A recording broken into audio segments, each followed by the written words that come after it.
welcome back to my YouTube channel. Today I am going to teach you what is sentence and how many parts of sentence and how many types of sentences. So आज की video में हम सीखेंगे वाक्य किसे कहते हैं, वाक्य कितने भाग होते हैं और वाक्य कितने प्रकार के होते हैं। इस वीडियो को स्टार्ट करने से पहले मैं आपके सामने एक छोटा सा शायरी रखना चाहता हूँ। कभी अवसर बदल जाते हैं, कभी मौसम बदल जाते हैं, परिस्थितियाँ बदल जाती हैं, लेकिन एक अच्छा खिलाड़ी हर मौसम हर मैदान में खेलने का हुनर रखता है।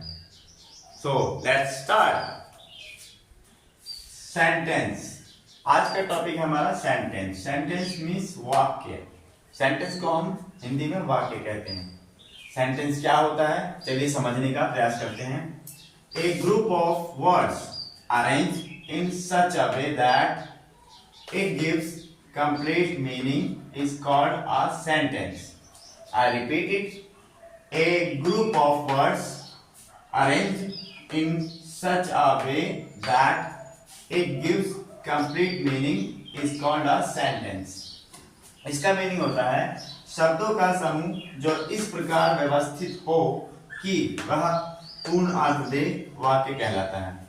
इसका ओवरऑल इसका अर्थ यह हुआ कि सेंटेंस उसे कहते हैं जो एक व्यवस्थित ढंग से लिखा गया हो और उसका एक पूर्ण अर्थ मिलता हो, वही वाक्य कहलाता है।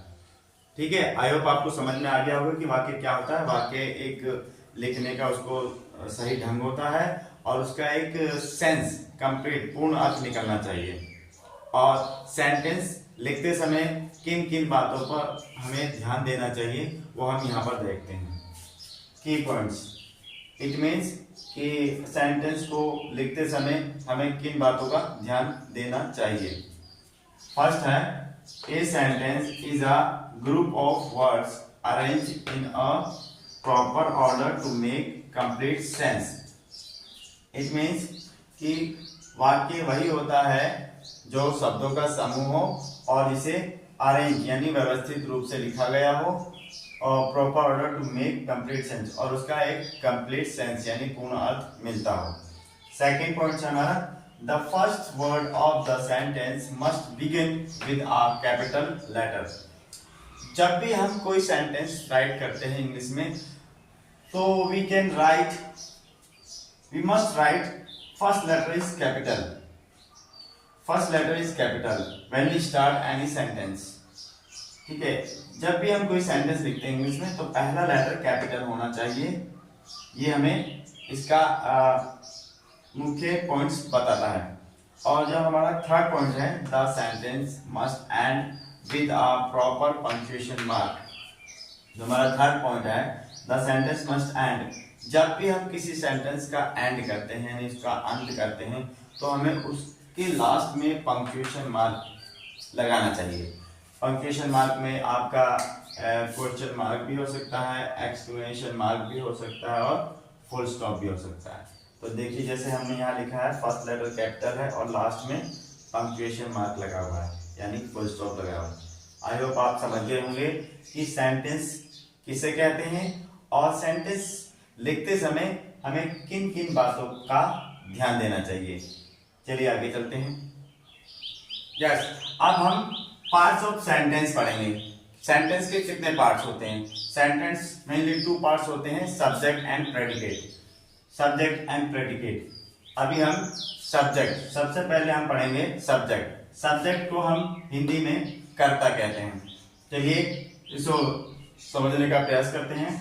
The subject is the first part of a sentence. It tells us about the person or thing the sentence is about. I repeat it. The subject is the first part of a sentence.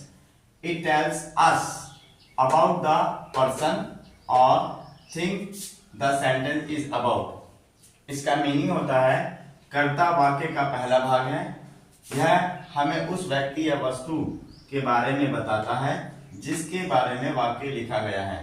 It means कि जो कर्ता होता है, जो subject होता है sentence में, वो उसका पहले सेंटेंस का पहला भाग होता है और वो यह बताता है जो सेंटेंस में किसी व्यक्ति के बारे में या किसी वस्तु के बारे में लिखा गया है, उस वाक्य में लिखा गया उसके बारे में क्या लिखा गया है, ये सेंटेंस बताता है उसके बारे में। वही हमारा क्या सब्जेक्ट होता है, यानी कि कर्ता होता है। इसे हम एक एग्जाम्पल के द्वारा समझने का प्रयास करते हैं। जैसा कि एग्जाम्पल है, Kamlesh is the best student. Kamlesh is the best student. अब देखिए इसमें, इस वाक्य में, इस सेंटेंस में किसके बारे में बात हो रही है? कमलेश के बारे में। तो ये क्या हमारा हो गया सब्जेक्ट। इस पूरे सेंटेंस में केवल क्या है, कमलेश, कमलेश के ही बारे में हम बात कर रहे हैं, यानी कि कमलेश कैसी स्टूडेंट है? Is the best student. वो क्या सबसे अच्छी विद्यार्थी है। कमलेश कैसी स्टूडेंट है? वो एक बहुत अच्छी, यानी सबसे अच्छी विद्यार्थी है। तो क्या बात बताई जा रही है? कमलेश के बारे में बताई जा रही है। ये पूरा वाक्य किसके बारे में है? कमलेश के बारे में है। इसलिए क्या हो जाएगा हमारा, कमलेश हमारा हो जाएगा सब्जेक्ट। तो आई होप समझ में आ गया होगा आपको कि सब्जेक्ट क्या होता है। सब्जेक्ट एक तो पहला भाग होता है सेंटेंस का, और वो जो उस सेंटेंस में कोई भी व्यक्ति के बारे में या वस्तु के बारे में जो भी उसके बारे में कुछ बताया जाता है, वही सब्जेक्ट होता है। चलिए आगे चलते हैं। अब हम सेकंड पार्ट, सेंटेंस का जो दूसरा पार्ट होता है प्रेडिकेट। प्रेडिकेट को हम हिंदी में विधेय पढ़ते हैं। अब समझते हैं कि प्रेडिकेट क्या होता है। The predicate is the second part of a sentence. It tells us about the subject, does or describes the action performed on the object. The predicate always includes a verb and an object. It means, इसका अर्थ हुआ विधेय वाक्य का दूसरा भाग है। यह हमें बताता है कि कर्ता क्या करता है या वस्तु पर की गई क्रिया का वर्णन करता है। विधेय में हमेशा एक क्रिया और एक वस्तु शामिल होते हैं। इसका अर्थ यह हो गया कि विधेय यानी प्रेडिकेट होता है दूसरा भाग, सेंटेंस का दूसरा भाग होता है, और यह हमें सब्जेक्ट के बारे में बताता है कि सब्जेक्ट क्या करता है और यदि उसमें किस क्रिया का वर्णन किया गया है, यानी कौन सी क्रिया की गई है, उस पर सब्जेक्ट क्या है और उस पर क्या क्रिया की गई है। और प्रेडिकेट में हमेशा एक वर्ब होता है और एक ऑब्जेक्ट होता है, यानी एक क्रिया होती है और एक वस्तु होती है। तो ये प्रेडिकेट की डेफिनेशन है कि प्रेडिकेट किसे कहते हैं। प्रेडिकेट में हमेशा एक वर्ब और ऑब्जेक्ट होता है, और ये सेंटेंस का दूसरा भाग होता है जो कर्ता के बारे में बताता है कि कर्ता क्या कर रहा है, क्या करता है, और इसमें क्रिया का भी वर्णन किया जाता है। इसे हम एक एग्जाम्पल के थ्रू समझने का प्रयास करते हैं। जैसे कि लिखा है, the children are playing in the garden. Okay, अब इसका मतलब होता है कि बच्चे बगीचे में खेल रहे हैं। तो इसमें देखिए क्या बात हो रही है, किसके बारे में बात हो रही है? बात हो रही है द चिल्ड्रन, यानी बच्चे के बारे में। तो हमारा द चिल्ड्रन क्या हो जाएगा? सब्जेक्ट। क्या हो जाएगा? ये सब्जेक्ट। अब बच्चों के बारे में क्या बताया जा रहा है? Are playing in the garden. अब वो जो बच्चे क्या करते हैं, सब्जेक्ट क्या करता है, वो क्या कर रहे हैं? खेल रहे हैं। तो खेलना है, are playing in the garden. ये जो है यहां से लेकर जो ये दूसरा पार्ट है, ये फर्स्ट पार्ट हो गया सेंटेंस का, और ये सेकंड पार्ट हो गया। ये फर्स्ट पार्ट है और ये सेकंड पार्ट है। इसमें देखिए, इसमें आप वर्ब भी है और ऑब्जेक्ट भी है, यानी कि इसमें प्रेडिकेट में हमेशा एक वर्ब होता है और ऑब्जेक्ट होता है, जो कि हमें करता यानी सब्जेक्ट के बारे में बताता है कि सब्जेक्ट क्या कर रहा है और उस पर कौन सी क्रिया का वर्णन किया गया है। तो ये हो जाएगा हमारा predicate. Now you are understand. I think you are understand this predicate. अब आपको प्रेडिकेट समझ में आ गया होगा। इससे पहले हमने सब्जेक्ट पढ़ा था, प्रेडिकेट भी आपको समझ में आ गया। इसके साथ हम आगे चलते हैं। चलिए हम कुछ एग्जांपल्स के थ्रू सब्जेक्ट प्रेडिकेट को समझने की कोशिश करते हैं। सेंटेंस क्या होता है? फर्स्ट एग्जांपल है, the dog sat on the mat. The dog sat on the mat. Dog कहाँ बैठा है, यानी कुत्ता कहाँ बैठा है? चटाई पर। तो इसमें देखिए किसके बारे में बात हो रही है? डॉग के बारे में बात हो रही है। तो डॉग हमारा क्या हो जाएगा? सब्जेक्ट। और सैट ऑन द मैट ये आपका प्रेडिकेट हो जाएगा। ओके, सेकंड वाला देखते हैं, ही इंजॉयस रीडिंग बुक्स। अब किसके बारे में बात हो रही है, यानी कि वह क्या कर रहा है, वह क्या, उसे क्या पसंद है, किताबें पढ़ना पसंद है, उसे किताबें पढ़ना पसंद है। तो इसमें यानी ये क्या है, प्रोनाउन है। सब्जेक्ट हमारा नाउन हो सकता है, प्रोनाउन हो सकता है, या ग्रुप ऑफ वर्ड्स भी हो सकता है, इसलिए हमारा ये क्या है, प्रोनाउन, ये हमारा हो जाएगा सब्जेक्ट। और एंजॉयज रीडिंग बुक्स, ये हो जाएगा हमारा predicate. Next, the sun is shining brightly today. जो सन है यानी सूर्य है, आज कैसा, आज चमक रहा है, ठीक है, आज ज्यादा चमक रहा है, यानी आज ज्यादा गर्मी है। The sun is shining brightly today. तो इसमें किसके बारे में बात कही गई है, इसमें कही गई है सन के बारे में, सन के बारे में बताया जा रहा है सेंटेंस को। तो सेंटेंस का जो फर्स्ट पार्ट यानी ये क्या हो गया, द सन, ये हो गया सब्जेक्ट, और इज शाइनिंग ब्राइटली टुडे, ये आपका हो जाएगा प्रेडिकेट। ओके, नंबर 4 था you are a great poet, you are a great poet. अभी मैंने बताया कि सब्जेक्ट नाउन भी हो सकता है, प्रोनाउन भी हो सकता है, और ग्रुप ऑफ वर्ड्स भी हो सकता है। तो देखिए अब यू क्या हो जाता है हमारा यहाँ, प्रोनाउन, प्रोनाउन। अब यहाँ पे आर अ ग्रेट पोएट, आप यानी या तुम, आप एक महान कवि हो। तो किसके बारे में बताया जा रहा है, आपके बारे में, यानी कि ये हो जाएगा हमारा subject, are a great poet, ये हो जाएगा हमारा predicate.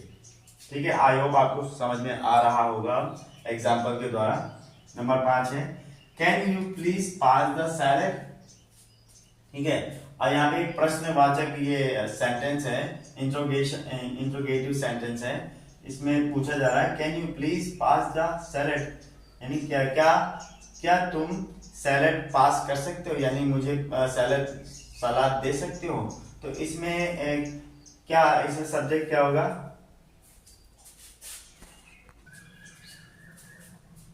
Can you please pass the salad. तो इसमें किसके बारे में बात हो रही है, आपके बारे में, यू। तो यू क्या हो जाएगा, हमारा सब्जेक्ट हो जाएगा, और बाकी क्या हो जाएगा हमारा प्रेडिकेट। सो आई होप ये इन एग्जांपल्स के थ्रू आप समझ गए होंगे कि सब्जेक्ट और प्रेडिकेट क्या होता है। चलिए फिर आप इसके आगे टाइप्स ऑफ सेंटेंस पढ़ते हैं। चलिए अब हम टाइप्स ऑफ सेंटेंसेस के बारे में समझने का प्रयास करते हैं। मेनली 4 टाइप्स के सेंटेंसेस होते हैं, इसे हम एक एक करके समझने का प्रयास करेंगे। जो हमारा पहला टाइप होता है सेंटेंसेस का, वो होता है डिक्लेरेटिव और असर्टिव सेंटेंसेस। इसे हम घोषणात्मक वाक्य भी कहते हैं, डिक्लेरेटिव और असर्टिव सेंटेंस। अब इसे समझने का प्रयास करते हैं कि डिक्लेरेटिव सेंटेंस कहते किसे हैं। ए डिक्लेरेटिव और assertive sentence is a statement that gives information, it ends with a full stop. These sentence can be positive or negative.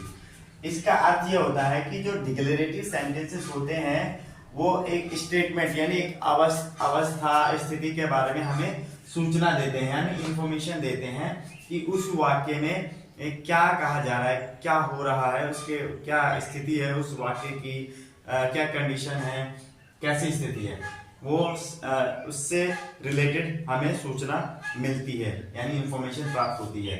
It ends with a full stop. और जो डिक्लेरेटिव सेंटेंसेस होते हैं वो always and with full stop, full stop से उसका अंत किया जाता है।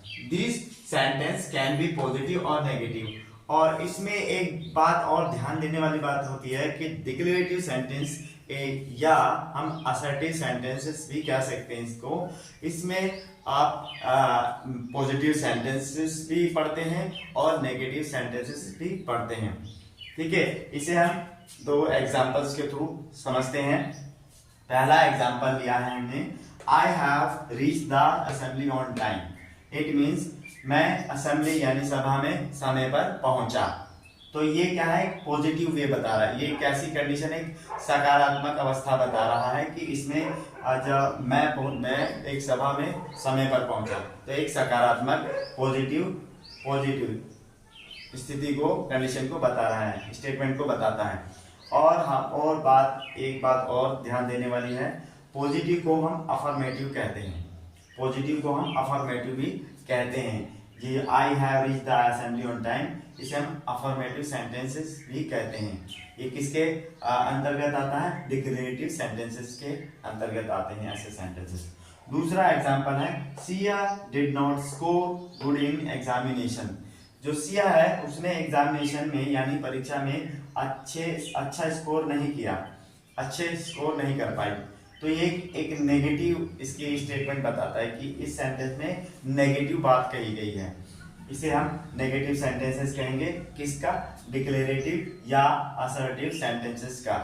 आई होप आप समझ गए होंगे कि डिक्लेरेटिव और असर्टिव सेंटेंसेस किसे कहते हैं। चलिए अब हम दूसरे टाइप्स की ओर चलते हैं। अब हम दूसरा टाइप पढ़ते हैं टाइप्स ऑफ सेंटेंसेस का। दूसरा टाइप है इंटरोगेटिव सेंटेंसेस।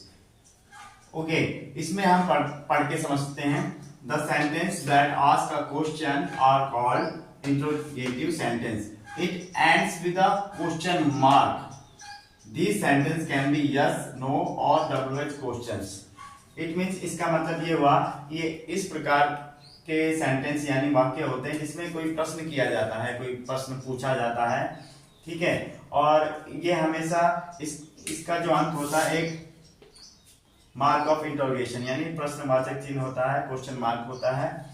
और इसमें दो तरह के क्वेश्चन हो सकते हैं, यस नो टाइप्स होते हैं और दूसरा WH क्वेश्चंस होते हैं। देखिए, इसको एग्जांपल के थ्रू समझने का प्रयास करेंगे। पहला जो मैंने एग्जांपल लिया है, is this my lunch box. Is this my lunch box. Lunch box, क्या ये मेरा लंच बॉक्स है? तो आप इसका आंसर कैसे देंगे? यस और नो। अगर आपका लंच बॉक्स है तो आप कहेंगे यस, अगर आपका लंच बॉक्स नहीं है तो आप कहेंगे नो। तो ये जो है ये टाइप हो गया यस नो क्वेश्चन टाइप हो गया। दूसरा टाइप है when will the train arrive. अब इसमें WH यानी WH क्वेश्चन है। WH में जैसे व्हेन आता है, हु आता है, वेयर आता है, व्हाट आता है। तो इस प्रकार से जैसे व्हेन, व्हाट हो गया, वेयर हो गया या हु हो गया। इसी के अनुसार WH फैमिली जो वर्ड्स होते हैं WH क्वेश्चन में यूज किए जाते हैं, यानी WH टाइप क्वेश्चन होते हैं इसमें। यहाँ पूछा जा रहा है when will the train arrive. Train यानी रेलगाड़ी कब पहुंचेगी। तो ये हो गया WH क्वेश्चन टाइप का, ठीक है। तो हमने पढ़ा कि इंटरोगेटिव सेंटेंस क्या होता है और इंटरोगेटिव दो टाइप्स के होते हैं, एक होता है यस नो टाइप्स का और एक होता है WH क्वेश्चन टाइप के। आई होप आप समझ गए होंगे कि इंटरोगेटिव सेंटेंसेस कैसे होते हैं। इसमें क्वेश्चन किया जाता है यानी कोई प्रश्न किया जाता है, वही इंटरोगेटिव सेंटेंसेस होता है। चलिए हम तीसरे पार्ट्स की तरफ यानी तीसरे टाइप्स की तरफ चलते हैं, टाइप्स ऑफ सेंटेंसेस के। चलिए आप तीसरे टाइप्स के बारे में समझने का प्रयास करते हैं। तीसरा टाइप्स होता है एक्सक्लेमेटरी सेंटेंसेस। एक्सक्लेमेटरी सेंटेंसेस, अब एक्सक्लेमेटरी सेंटेंसेस क्या होते हैं? Those sentences which express a sudden feeling or emotions are called exclamatory sentences. It ends with a exclamation mark. Okay. अब इसका अर्थ हो गया, ये इस प्रकार के सेंटेंसेस होते हैं, वाक्य होते हैं, इसमें हम व्यक्त करते हैं जो हमारे जो अचानक हमारे अंदर भावना पैदा होती हैं, ठीक है, फीलिंग्स होती हैं, भावनाएं होती हैं, इमोशंस होते हैं, उसे ही हम एक्सक्लेमेटरी सेंटेंसेस कहते हैं। जैसे वाह, आहा, वाओ, इस तरह से हमारे मन में ऐसे फीलिंग्स आती है, इमोशंस आते हैं जो अचानक ही आ जाती हैं, उन्हें हम एक्सक्लेमेटरी सेंटेंसेस कहते हैं। और हमेशा इसका जो अंत होता है वो मार्क ऑफ एक्सक्लेमेशन मार्क होता है। एक्सक्लेमेशन मार्क के से इस सेंटेंस का एंड होता है। चलिए एग्जांपल के थ्रू समझने का प्रयास करते हैं। What a wonderful scene. What a wonderful scene. What a wonderful यानी कि आप कभी कहीं जा रहे हैं तो आपको कोई ऐसी जगह दृश्य बहुत अच्छा लगा, तो आपके अंदर अचानक ऐसे एक फीलिंग्स आएगी, इमोशंस आएगा कि आप बोलेंगे what a beautiful scene, what a beautiful scene. तो ये ऐसी जो भावना है जो अचानक हमारे मन में पैदा होती हैं, उसे ही एक्सक्लेमेटरी सेंटेंस कहा जाता है। जैसे दूसरा एग्जांपल है so kind of you. For example, आपने किसी से आप हेल्प ली और उसने तुरंत आपकी हेल्प कर दी, तो आपके मुंह से निकलेगा सो काइंड ऑफ यू, आप बहुत दयालु हैं, आपने मेरी हेल्प की है। तो इस प्रकार जो हमारे अंदर भीतर से ऐसी भावनाएं जो अचानक आती हैं, इमोशंस अचानक आ जाते हैं, उसे हम एक्सक्लेमेटरी सेंटेंसेस कहते हैं। आई होप आप समझ गए होंगे कि एक्सक्लेमेटरी सेंटेंसेस किसे कहते हैं। चलिए हम इसके 4 टाइप पे चलते हैं। चलिए अब हम देखते हैं 4 types imperative sentences. Imperative sentences किसे कहते हैं? Those sentences which give command, make request or give advice are called imperative sentences. These sentences can be positive or negative, and also it ends with a full stop. So it means ये ऐसे sentences होते हैं जिसमें हम command देते हैं, आदेश देते हैं, मेक रिक्वेस्ट या प्रार्थना करते हैं, परमिशन देते हैं, गिव एडवाइस सलाह दी जाती है। ऐसे इस प्रकार के सेंटेंसेस में इन्हें हम इंपेरेटिव सेंटेंसेस कहते हैं। दिस सेंटेंस और ये सेंटेंसेस पॉजिटिव भी हो सकते हैं, नेगेटिव भी हो सकते हैं, जैसा कि हमने डिक्लेरेटिव सेंटेंसेस में पढ़ा था। और हमेशा ये जो एंड होते हैं फुल स्टॉप के साथ एंड होता है इनका। और इसका हम एग्जांपल्स समझ लेते हैं। पहला एग्जांपल्स है shut the door. Shut the door यानी कि हम कह रहे हैं किसी से दरवाजा बंद करो। ये एक पॉजिटिव वे में कहा जा रहा है। Shut the door positive command. ये कमांड कैसी है? पॉजिटिव कमांड है, यानी कि हम किसी को कह रहे हैं कि दरवाजा बंद कर दो। और जो दूसरा एग्जांपल है do not shut the door, दरवाजा मत बंद करो। यह हम नेगेटिव कमांड दे रहे हैं कि नहीं, उसे उस काम को हम नहीं करने के लिए कह रहे हैं। Do not shut the door, इसका मतलब हो गया कि दरवाजा बंद मत करो। अब इसमें हमने पढ़ा पॉजिटिव और नेगेटिव। जैसा कि डिक्लेरेटिव सेंटेंसेस में पॉजिटिव नेगेटिव होता है, इंपेरेटिव सेंटेंसेस में भी पॉजिटिव नेगेटिव सेंटेंसेस होते हैं। सो ये are some types of sentences. अभी हमने टाइप्स ऑफ सेंटेंसेस को अच्छी तरह से पढ़ा और समझने का प्रयास किया। आई होप आपको समझ में आ गया होगा। बट अगर आपको एक बार में नहीं समझ में आता, जैसे कि मैं कहता हूँ, इसे रिपीट करके आप दोबारा, तीसरी बार, चौथी बार, जितनी बार आप देख सकते हैं देखिए और उसे फिर से समझने का कोशिश कीजिए। आई होप आपको ये वीडियो बहुत अच्छा लगा होगा।